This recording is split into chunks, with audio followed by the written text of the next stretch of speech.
Gurugram Herrera में एक MOU sign किया गया, जिसके तहत अब कोर्ट के इंसाफ में भी टेक्नोलॉजी का इस्तेमाल होगा, जिसको लेकर खुद गुरुग्राम के हरेरा चेयरमैन डॉक्टर के खंडेलवाल ने एमओयू के बारे में बातचीत की। जैसे इन्होंने एक बड़ी बात कही कि जो जस्टिस डिलीवरी है ना, it is a sovereign function of the government. एक ओरिएंटेशन चेंज करने की जरूरत है। जैसे alternate dispute redressal mechanism I बहुत सारी, जहाँ arbitration, mediation, conciliation, out of the court settlement, बहुत सारी इस तरह की प्रक्रिया है। और वहाँ फायदा ये कि दोनों पार्टी एग्री कर जाती है, सेटलमेंट हो जाता है और वो अपील बच जाती है। पहली चीज तो ये होती है कि ये जो संस्था है हरेरा के मुख्यतः 3 फंक्शन है। पहला फंक्शन तो जो है हमारा वो है कि हम लोग प्रोजेक्ट का रजिस्ट्रेशन करते हैं, दूसरा रियल एस्टेट रजिस्ट्रेशन करते हैं, और तीसरा जो हम काम करते हैं वो कंप्लीट्स का डिस्पोजल करते हैं। We are not a government department, जहाँ डिपार्टमेंट दूसरी सारी सर्विसेज करता है। We are a self contained independent autonomous body. अब क्या है कि ये जो काम है डिजिटल लॉकर लोगों के रखना हमारा काम है। यदि उसने दोनों में कोई डिस्प्यूट है, एलओटी, 3 स्टेक होल्डर जो मेनली एलओटी, प्रमोटर और रियल एस्टेट एजेंट, ब्रोकर, उनमें कोई डिस्प्यूट है उसको रिजॉल्व करा देना, या इस तरह की मैकेनिज्म पैदा करने में सहायता करना, कोई डिस्प्यूट पैदा ही ना हो। तो ये जो चीज़ है कि एक ये सर्विस इस तरह की देना कि भाई डिजिटल लॉकर के लिए आपको you have to buy space, it's a commercial service. We are not meant for commercial service. हमारा काम कॉमर्शियल करना नहीं है। इसीलिए यदि कोई कंपनी इस तरीके की सर्विस देती है, आज ही आई है, कल नई कंपनी एक और आ जाएगी, परसों तीसरी आ जाएगी। They may only take advantage of first entry into this market. But हरेरा लोगों से पैसे ले, स्पेस कहीं ले, फिर स्पेस को मैनेज करे। हरेरा के पास टोटल जो हमारे पास टोटल आदमी कितने हैं? टोटल हमारे पास 72 आदमी हैं। 72 में से पीएन्स और उनको निकाल दो तो 30 या 32 आदमी एक्चुअल जो है वो काम करने वाले हैं। 32 टोटल है। तो इसीलिए कोई बहुत बड़ी संस्था नहीं है। हम लोगों का काम बहुत बड़ा है, इसको हम करते हैं, मन से करते हैं, दिल से करते हैं, पूरी मेहनत कर करते हैं। तो ये जो इस तरह की कंपनी जुपिटर जैसे आई है, कोई और कंपनी आती है, दे आर ऑल्सो वेलकम। कोई भी और कंपनी आती है, दे आर ऑल्सो वेलकम। ऐसा नहीं है कि अभी कोई कहीं का अधिकार हो गया, मोनोपोली होगी, but they are the one who have contacted us. इस एमओयू के बारे में कई तरह के असमंजस लगाए जा रहे थे और उन्हीं असमंजसों पर स्पष्टीकरण करने की हमने एक कोशिश की है। देखिए, एमओयू साइन किया गया, उस एमओयू को लेकर कई लोगों को ऐसे डाउट्स हैं कि आखिर ये एमओयू किस तरीके से साइन किया गया। हालांकि कई तरह की जो कयास है वो भी इस पर लगाए जा रहे हैं, और उन्हीं कयासों को क्लियर करने के लिए फिलहाल हमारे साथ जो मौजूद हैं वो है Sanjay Kakralia, real estate consultant. Sanjay ji, सबसे पहले बहुत बहुत स्वागत है आपका गुरुग्राम प्लस पे। मैं जानना चाहती हूँ कि एक एमओयू जो है हरेरा में साइन किया गया है, आखिर हमारी जनता ये जानना चाहती है, कई तरह के डाउट्स हैं, कई असमंजस हैं, कई कयास लगाए जा रहे हैं, उन कयासों को क्लियर कीजिए थोड़ा सा। शिवानी, सबसे पहले तो मैं आपके चैनल का बड़ा धन्यवाद करता हूं जो इस तरीके के मुद्दे उठाता है। हरेरा में जो लेटेस्ट अभी एमओयू साइन हुआ है वो डिजिटल प्लेटफॉर्म की तरफ किसी कोर्ट का पूरे भारत में पहला कदम है। इट मीन्स कि भारत में गुरुग्राम हरेरा पहला कोर्ट होगा जो प्रॉपर डिजिटल प्लेटफॉर्म पर काम कर पाएगा। ये काम कैसे करेगा? जैसे जनरली कोई भी कंज्यूमर अपनी शिकायत डालता है हरेरा में, तो वो शिकायत डालने के बाद उसको मैनुअली आके अपना केस अटेंड करना पड़ता है। जब हमें डिजिटल प्लेटफॉर्म मिल जाएगा तो अब आपको हरेरा कोर्ट नहीं आना, आप घर बैठ के अपना कोर्ट की जो भी लड़ाई है, जो प्रोसेस है, उसको फॉलो करेंगे अपने ऑफिस से, अपने घर से। ये बहुत बड़ी बात है, क्योंकि एक तो कस्टमर पहले ही परेशान होता था बिल्डर से, ऊपर से हर बार कोर्ट आना, पूरा टाइम लगाना, और ज़्यादातर इसमें आप देखोगे सारे नौकरी पैसा वाले लोग होते हैं और वो अपना काम छोड़ के आते हैं, तो उनको बेचारों को बड़ी हरासमेंट होती है। तो उनके लिए बड़ी सुखदायी न्यूज़ है कि अब वो अपना केस घर बैठ के लड़ पाएंगे, उनका समय बचेगा, उनका पैसा बचेगा। ये वो प्लेटफॉर्म है जो अभी डिजिटल हुआ है हमारा। सर, अब जानना चाहूँगी कि जैसे एक छोटी सी ज़मीन होती है, दो भाइयों के बीच में भी उसको लेकर लड़ाई हो जाती है, क्या उनके लिए इस कोर्ट में अभी फिलहाल कोई बंदोबस्त है? हरेरा में भाइयों वाला यानी सिविल केसेस अभी नहीं है। हरेरा तो exclusive for property between builder और कस्टमर होते हैं। अगर ये मॉडल कामयाब होता है तो बट नेचुरल ये वाला मॉडल हमारे सिविल कोर्ट में भी फॉलो होगा। मैं एक छोटा सा आंकड़ा बता दूं आपको, हरेरा का ही ले लेते हैं। 82,500 केसेस आज के दिन रेरा के पूरे देश में हैं। उसमें से करीब करीब 22-25,000 के केसेस गुड़गांव के हैं। गुड़गांवा हालांकि हरेरा अपने आप में काफ़ी अच्छा काम कर रहा था और के खंडेलवाल जी इसके बधाई के पात्र भी हैं कि उन्होंने पूरे देश में 82,500 और यहाँ अब तक 14,500 करीब 20% केस अकेले गुरुग्राम हरेरा ने निपटाए हैं। ये तारीफ़ काबिल काम है। अब ये प्लेटफॉर्म डिजिटल हो जाएगा तो ये जो स्पीड है ये बहुत तेज़ हो जाएगी। इट मीन्स अगर ये मॉडल कामयाब होता है तो कैन यू बिलीव कोई भी केस 30 दिन से ज़्यादा पेंडिंग नहीं होगा, क्योंकि ऑलरेडी हमारा हरेरा काफ़ी अच्छा काम कर रहा है। डिजिटल प्लेटफॉर्म मिलने के बाद वो कैपेसिटी बढ़ जाएगी।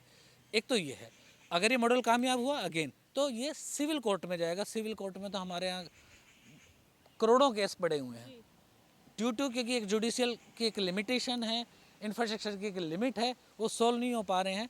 जब डिजिटलाइजेशन हो जाएगा तो वहाँ स्पीड बढ़ जाएगी। इस डिजिटलाइजेशन में एक अलग से मैं टेक्निक आपको बता दूं, आर्टिफिशियल इंटेलिजेंस को इसमें कॉर्पोरेट किया जा रहा है।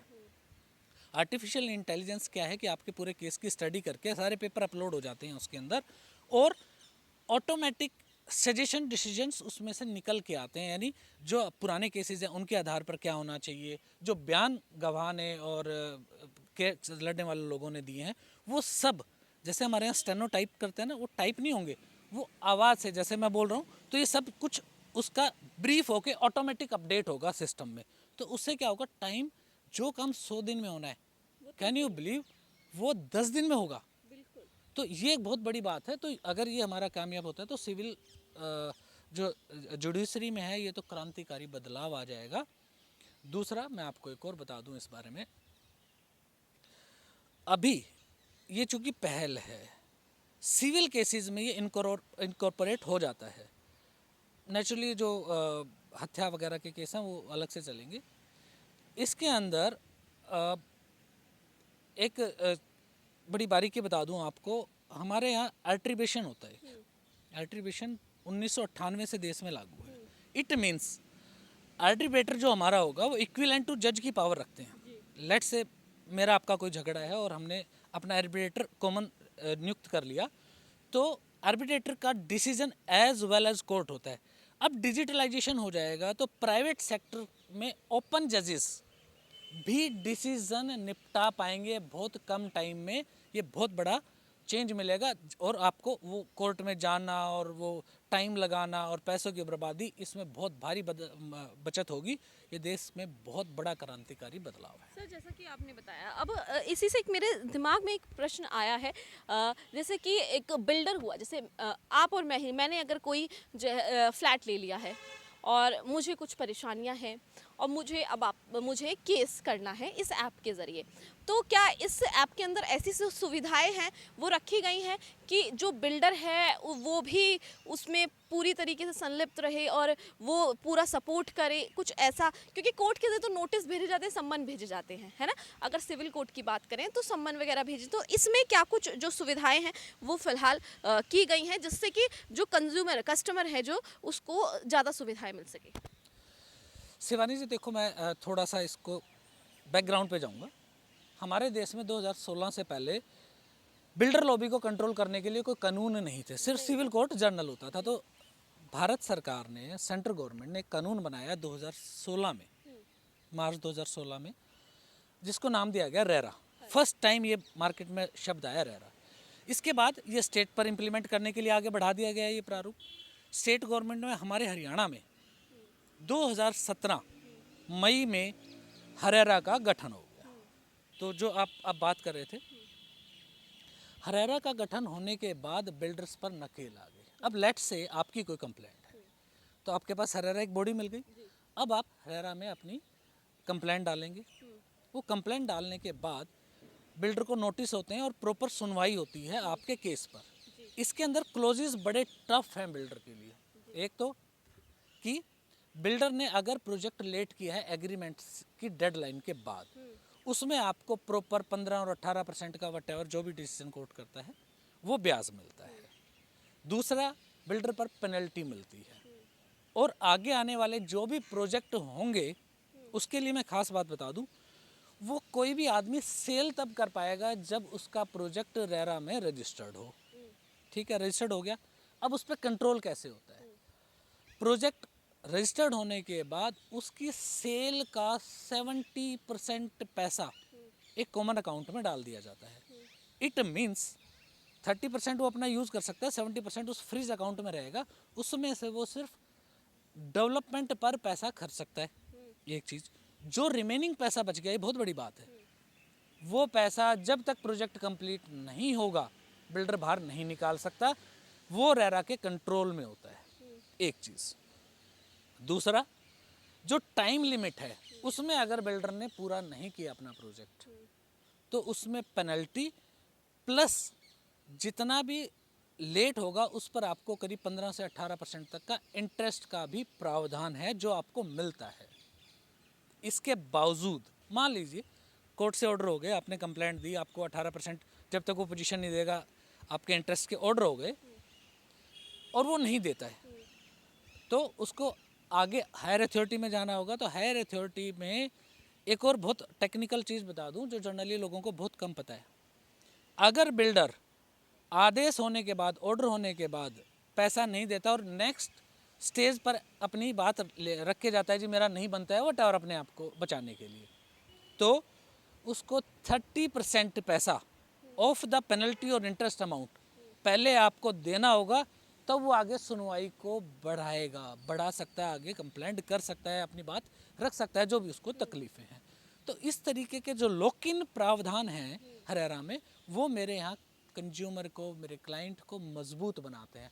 उससे रियल एस्टेट में ट्रस्ट आता है तो बट नेचुरली सेल परचेज बढ़ती है और इससे सबसे बड़ा बेनिफिट स्टेट गवर्नमेंट को जाता है। बट नेचुरली जब इंफ्रास्ट्रक्चर मजबूत होगा, लोग इन्वेस्ट करेंगे तो सरकार को बेहतरीन बहुत ज़्यादा रिवेन्यू भी मिलती है। मतलब कहीं बिल्डरों पर और भी ज़्यादा नकेल कसने के लिए किया गया है और बिल्डरों पर और भी ज़्यादा जो बिल्डर लगातार अपनी मनमानी करते आ रहे हैं और लोगों के साथ धोखाधड़ी करते आ रहे हैं, उनको एक सबक सिखाने के लिए और जल्दी से जल्दी, क्योंकि लोगों की परेशानी यही होती है कि कोर्ट में केस चले जाते हैं, लंबे चलते रहते हैं और लोग मतलब ऐसा होता है कि लगता है लोगों को कि हाँ अभी जैसे हमें न्याय मिल जाएगा, लेकिन वो जो टाइम है वो मैं आपको बताऊंगी। जब हमने के खंडेलवाल जी ने बात की तो उन्होंने कहा कि लोग चाहते हैं कि 10 दिन में सॉल्व हो जाए, लेकिन अगर बात की जाए तो 375 दिन नहीं साल भी लग सकते हैं। हाँ, ये बिल्कुल बात है, पर ये डिजिटल प्लेटफॉर्म क्यों लाया गया? इसीलिए कि जो कुछ है फर्स्ट ऑफ ऑल रिकॉर्डेड हो जाए तो बात से फिरेगा ही नहीं बिल्डर। दूसरा, टाइम कम लगे। इन सब चीज़ों के बदलाव के लिए ही तो हमने ये डिजिटल प्लेटफॉर्म तैयार किया है। दूसरा, मैं एक चीज़ आपको बता दूं, 2017 के बाद जो भी प्रोजेक्ट मार्केट में लॉन्च हुए हैं सभी रेरा रजिस्टर्ड है। मैं इस बात की श्योरिटी दे सकता हूं, जो रेरा ने प्रावधान डाले हैं अब कोई बिल्डर डिफ़ॉल्ट नहीं कर सकता। डिफ़ॉल्ट देखो हुआ क्या, एक और मैं आपको टेक्निकलिटी बता दूं इसमें। 2017 से पहले चूँकि कंट्रोल नहीं था, हमने पहले भी डिस्कस किया बिल्डर्स पर, तो प्रोजेक्ट ना बन के खड़े हो गए, 90% पैसा लोगों से ले लिया गया, लागत जो बची हुई है उसके अंदर वो करीब 40% 30% और बची हुई है। तो जो फंड का शॉर्टफॉल था वो प्रोजेक्टों को मार गया, यानी आना 10% जाना 40% और बिल्डर्स तो पैसा लेके बैठ गए। अब वो पूरे कैसे हों? तो 2017 से पहले वो वाले सारे केसेस हैं तकरीबन जो डिफ़ॉल्टर्स की लिस्ट में बिल्डर आ गए हैं। अदरवाइज मैं आपको ये पूरे 100% पूरा आश्वासन दे सकता हूँ, 2017 के बाद जो प्रोजेक्ट लॉन्च हुआ है उसमें डिफ़ॉल्ट नहीं हो सकता। रेरा का पूरा कंट्रोल है, आप पूरे कॉन्फिडेंस के साथ अपना पैसा मार्केट में लगा सकते हैं, बशर्ते प्रोजेक्ट रेरा रजिस्टर्ड हो। मैं इस चीज़ को गारंटी देता हूँ, बिल्डर डिफ़ॉल्ट नहीं कर सकता क्योंकि कंट्रोल इतना ज़्यादा है। पुराने प्रोजेक्ट्स को लेके बड़ी दिक्कत है शिवानी जी बाज़ार में। देखो, उसके लिए मैं आपके चैनल के माध्यम से सरकार को ज़रूर सुझाव देना चाहूँगा कि क्योंकि फंड का शॉर्टफॉल है ज़्यादातर, तो उस फंड के शॉर्टफॉल को ख़त्म करने के लिए कोई कमेटी का गठन करें, ताकि वो पैसा कुछ गवर्नमेंट अपने कंट्रीब्यूशन से डाले, कुछ लोगों के कंट्रीब्यूशन से डाले, एक वाया मीडिया निकाल के उनको शॉर्ट आउट किया जाए, ताकि पुराने जो लंबित मामले हैं, जो कि खंडेलवाल जी ने कहा कि ये 365 दिन भी लग सकते हैं और ज़्यादा भी लग सकता है, उसका रीज़न है पैसा। पैसा नहीं होगा तो लंबा टाइम लगेगा। तो मेरा सुझाव यही है कि एक वाया मीडिया निकाल के इन प्रोजेक्टों को तुरंत जल्दी से जल्दी निपटाया जाए, ताकि लोगों का भला हो जाए, लोगों को अपने घर मिल जाएं। और आगे, चूँकि अब तो रेरा बन गया है तो आगे दिक्कतें नहीं है, पुरानी दिक्कतों के लिए एक पहल हमें सरकार को सबको मिलके करनी होगी। जैसा कि आपने जाना कि तमाम तरीके की जो बातें हैं वो हमने की, हरेरा को लेकर भी बातचीत हमने जो है संजय ककरालिया जी से की, और तमाम जो डाउट्स थे उनको भी क्लियर किया एमओयू को लेकर जो हरेरा में फ़िलहाल जो साइन किया गया है। अगर आपका और भी कोई प्रश्न है तो हमें कमेंट करके ज़रूर बताएं, क्योंकि इन्हीं तरीके के जो सवाल है ये हमारा हौसला बढ़ाते हैं, और आपके जो सवाल हैं उनका उत्तर देने की कोशिश हम लगातार करेंगे, और कोशिश करेंगे जितने भी आपके डाउट्स हैं उनको हम क्लियर कर सकें। अगर आपको हमारी खबर पसंद आई हो तो इस खबर को शेयर ज़रूर करें, साथ ही इस चैनल को सब्सक्राइब करें, ताकि इस तरीके की आपकी हित की खबरें, आपसे जुड़ी हुई खबरें हम आप तक लगातार पहुंचाते रहें। धन्यवाद। गुरुग्राम की हर छोटी बड़ी खबर के लिए YouTube पर सब्सक्राइब करें गुरुग्राम प्लस, और Facebook और Instagram पर फॉलो करें, और हाँ, बेल आइकन दबाना ना भूलें। आप हमें कॉल और व्हाट्सएप भी कर सकते हैं। हमारा नंबर है 9643107600।